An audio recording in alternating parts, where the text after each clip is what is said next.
Hello friends, मीनाज किचनमध्ये तुमचं खूप खूप स्वागत आहे। नवरात्र स्पेशलमध्ये आज आपण साबुदाण्याची इडली सांबर कसं करायचं ते पाहणार आहोत। अगदी सोपं आणि झटपट अशी ही रेसिपी आहे।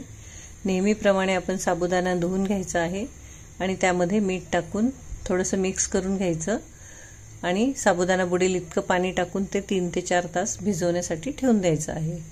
मी तुम्हाला या अगोदर माझ्या चॅनलवर राजगिरा इडली, बटाट्याचा शिरा, साबुदाण्याचे पकोडे असे खूप 15 ते 20 पदार्थ मी तुम्हाला माझ्या चॅनलवर दाखवलेले आहेत उपवासाचे, ते तुम्ही पाहू शकता। तर साबुदाणा आपला व्यवस्थित भिजलेला आहे, त्याला थोडंसं हाताने स्मॅश करून घ्यायचं आहे, म्हणजे तो व्यवस्थित इडली आपली छान होईल। तर असं हातानेच थोडंसं करून घेऊन अगदी अलगद हाताने त्याला इडलीचा शेप द्यायचा आहे। अगदी सोप्या पद्धतीची इडली आपण करत आहोत। तर असा हा छानसा इडलीचा आकार झालेला आहे। याला 10 मिनिटं आपण आता वाफवून घेणार आहोत। 10 मिनिटं वाफल्यानंतर इडली तयार आहे, अगदी अलगद आणि छान निघत आहे। तर आता ह्याच्यानंतर आपण सांबर करूया। थोडंसं तेल तापलेलं आहे, त्यामध्ये जिरे टाकलेत, हिरवी मिरची जी आहे ती अगदी बारीक चिरून टाकलेली आहे।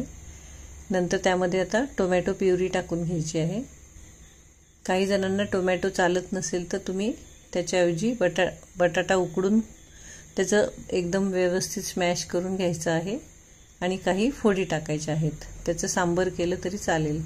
परंतु टोमॅटो हे फळ असल्यामुळे ते सुद्धा चालू शकतं उपवासाला।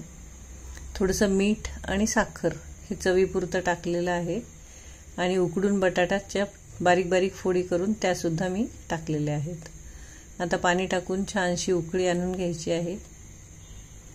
असं हे झटपट अगदी छानसं सांबर आपलं तयार होत आहे।